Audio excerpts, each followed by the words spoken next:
Can you move that way a little bit? You're encroaching on my thirds here. I love you, brother. You stay right there. You're getting too close. I don't need you smelling me. What's going on, everybody? I am Jabby Kaway, joined by Big Brother Ski-ter Jones. What upper? We are talking about Equalizer 3. This will be a non-spoiler. Equalizer 3, if you don't know, is directed by Antoine Fuqua, and it stars Denzel Washington. In the interest of full disclosure, I want to let you guys know, we did see this through IMAX. However, IMAX didn't pay us to be there. Nope. This is not a brand deal of any kind, so there's no collaboration of any sort, but we did watch it in IMAX, and I will mention my thoughts about that in this review here. The only thing they did give us was we got popcorn and some candy. What is this shit right here with this microphone? Oh, my bad. My bad. Okay, my bad. I just lectured him. I'm like, if you don't stay on mic, I'm going to make you put the headphones on. I'm not wearing headphones if you're not wearing headphones. Exactly. I'm like the kid pool and shit. That's where you belong. We have a summary from IMDb. I'm going to read you real quick just to give you some sense as to what you're going to encounter in this film. Robert McCall finds himself at home in southern Italy, but he discovers his friends are under the control of local crime bosses. As events turn deadly, McCall knows what he has to do: become his friend's protector by taking on the mafia. Dum dum dum. Damn, you cheesy. I've watched almost all of the collaborations that Antoine Fuqua has done with Denzel Washington. I haven't seen Magnificent Seven, which I feel like is, yeah, I knew you were going to give me that look. I should leave right now. So I've been following Antoine Fuqua from his first one that I'm aware of, which is The Replacement Killers. Yes. Training Day, of course. I just got through watching the first two Equalizer films. I liked Southpaw. I haven't seen Olympus Has Fallen. I love Brooklyn's Finest. That's a film I champion. I'm like, yo, you probably haven't seen this film, but it's really, really good. You guys got to watch it. I didn't like Shooter. On the ride over here, we were both like sitting silent, trying to like hold our tongue and not talk about Equalizer 3 until we got on camera. Exactly. So I have no idea what you thought of this movie at all. I think it was a great send-off. I see why they sent him off like that. I did like that. Okay. I did like that. Okay. So.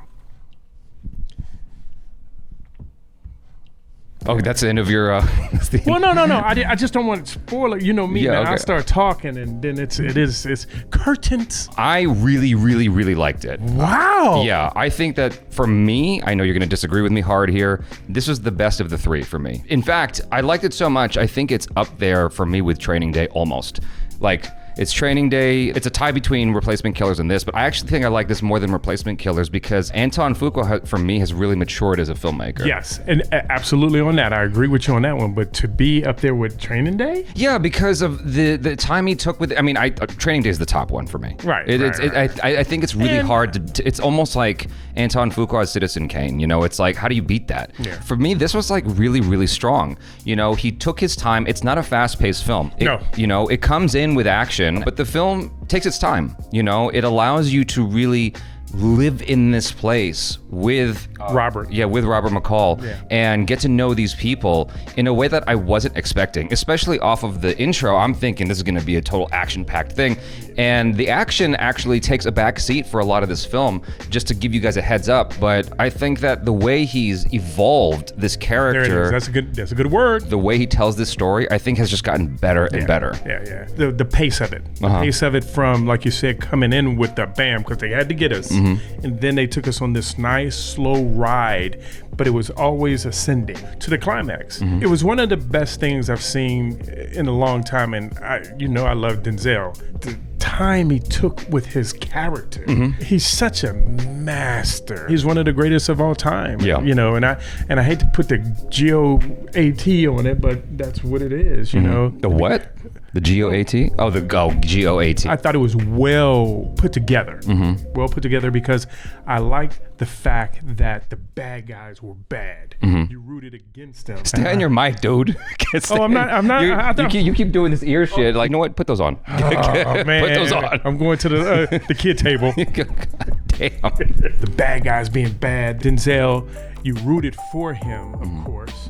And then I see what you're talking about now. Yeah, exactly. You bitch. Yeah, overall, I strongly recommend the movie. I think it's quite strong. The way it's shot is beautiful. That's a big thing for me. Yeah, it doesn't like cut. Right now, we are in the era of so many big action-packed Marvel DC films. Right. Even things that are not Marvel DC are generally like franchises you're super familiar with that are epic global things like Mission Impossible. This is set in Italy. The third film this year to be set in Italy. They must have tax breaks or something, because this one is the most Italian of the three films that take place in Italy, because Mission Impossible and Fast and Furious didn't give. In fact, Italy was just the backdrop. I was about this backdrop. This is really about Italy. But the point I'm trying to make is, even though this is the third installment in a franchise, it doesn't feel like those other films that I mentioned. This feels apart, especially in the way that it delivers this story and these feelings to you.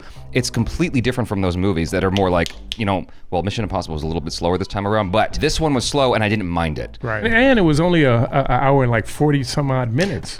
I will say that it felt long.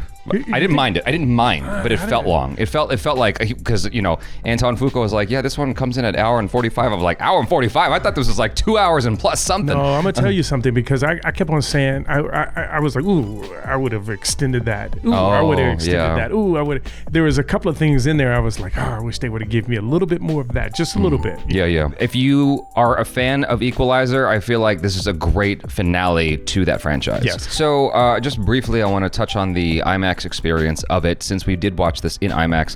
Hey man, you should have a pen or something where your guests can write stuff down so I won't freaking forget. I need a notebook. I'm going to try to talk and you're going to be like scribbling and shit. And you're going to be like, I can't focus with all that writing. I'm losing my point. It's impossible for me to steamroll you if all that writing is happening. So anyway, the IMAX experience. This is the first instance where I saw a film in IMAX that wasn't in the IMAX format, where I'm like, I can see the usefulness of this here. It's a beautiful movie, and it's like, why not get it in the biggest, scope possible? This is a very visual movie. Beautiful. It takes its time, and Antoine Fuqua mentioned Kurosawa is his favorite director of all time, and I'm like, I get it now. Like, I see, especially here, I would say, watching it in IMAX is a good way to go. You wouldn't be wasting your money, is all I'm trying to say. Especially it's Italy.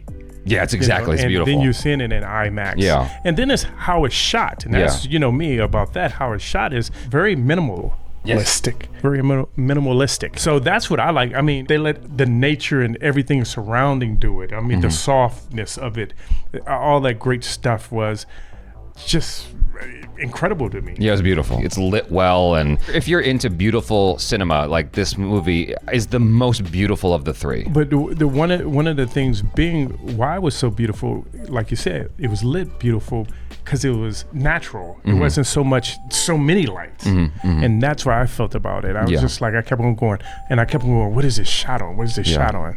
But that being said, I do wish that it was in the IMAX format. Like, it would have been great, because I think it was shot on digital anyway. Yes. And so if it's digital, you could get the IMAX visual digitally, and it wouldn't interfere with the actors doing their thing, because I know that Christopher Nolan, he does not like to do dialogue scenes in IMAX. He can't, because the IMAX cameras are too loud, and the only way to do that would be to dub it, and he does not like dubbing at all. Yeah, like, I wish that how beautiful it is, and with the fact that they want to show to you in IMAX, I wish it was just shot that way. Yeah. And I wish it gave you the option to whether you wanted to see it in 2.35 or IMAX as a format. And it would have been even better if they could have shot IMAX film, because I'm a big fan of film still. So anyway. Mic check. All right. That's for syncing. All right. Yeah, I know what the fuck it is. You act like this is my first rodeo. On movie sets, you have to make a clap sound. Thank you. If I had any negatives about the film, there was two. That opening shot was cool, and then it just kept going. I'm like, this is long. Like, is the whole movie gonna be like this? With so much, like, I get it. He killed a lot of fucking people. See, I thought that was so dope. I thought that was so dope how they brought that in. Yeah, when Denzel comes in with the action there, I was really impressed with how they handled that. It was very quick, to the point. It was deadly. It was gross.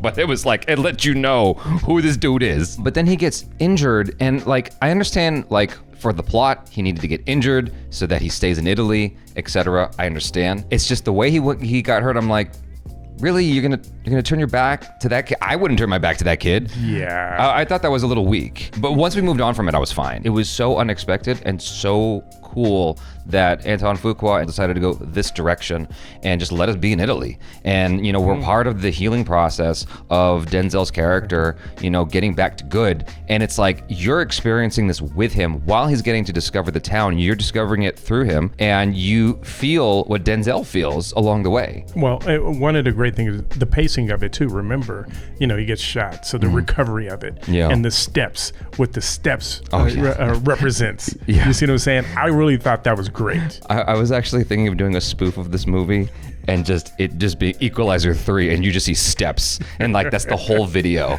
And it's because you didn't like that part? You didn't? No, I liked it, but after a while, it's kind of like the opening. I'm like, okay, goddamn, like I get it. There's a lot of steps in this. Oh man, you had to. Exactly, it's a lot of steps. He has to get back to who he is. Sure, but I can already hear the honest trailers. It's starring steps. Like, there's a lot of steps in this movie, and so you have Dakota Fanning in here. The plot twist of who she is at the end of the film caught me off guard. I wasn't. Did too. That's why I was like, ooh.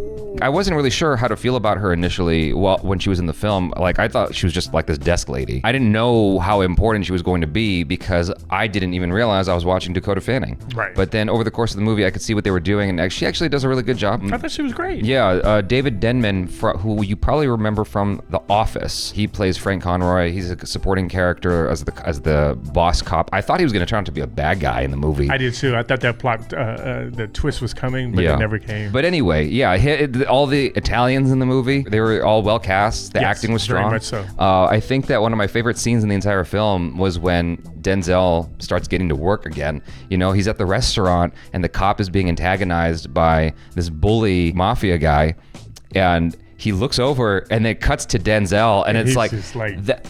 Yeah, that shot, it was great because I didn't even realize he was in the restaurant. Oh, you did? No. Did you see him in the wide? Absolutely. Oh, I didn't catch him in the wide. Absolutely. They did such a good job with just kind of planning, like, where's Waldo? Like, I didn't even catch him there. Because, like, it cuts to him just watching with that Denzel look.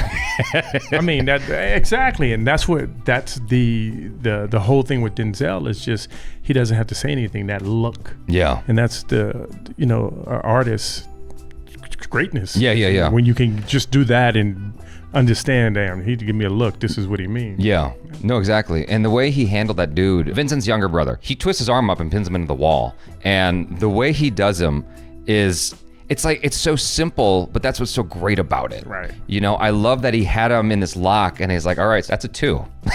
And it's gonna be a 3. And if we hit a 4, you're gonna shit yourself, and we don't want that. I don't want that. That was epic. Yeah. I thought that was hilarious. But also, it lets you know how much power he has. Yeah. I was expecting there to be a romantic angle between Denzel and the one black girl in Italy.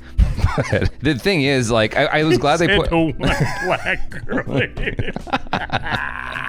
I was glad they did that, not because our main character is black, but because there are black people in Italy. I don't, like, the first person I saw when I got off the plane in Italy was a black dude. Yeah. I was very surprised. I was like, oh, okay, interesting. And then I saw a lot of Chinese people. I'm like, Italy has a lot to diversity, you just don't expect it. I was expecting something to bloom there. Maybe it's on the cutting room floor. Not at all. No? Not at all.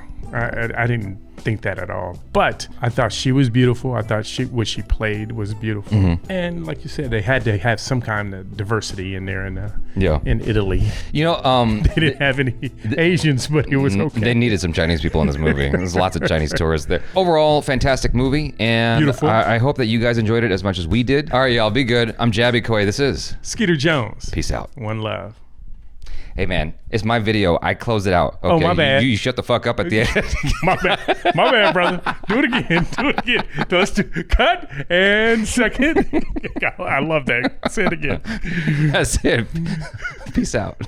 Oh, Stop talking. Stop talking. The video's over.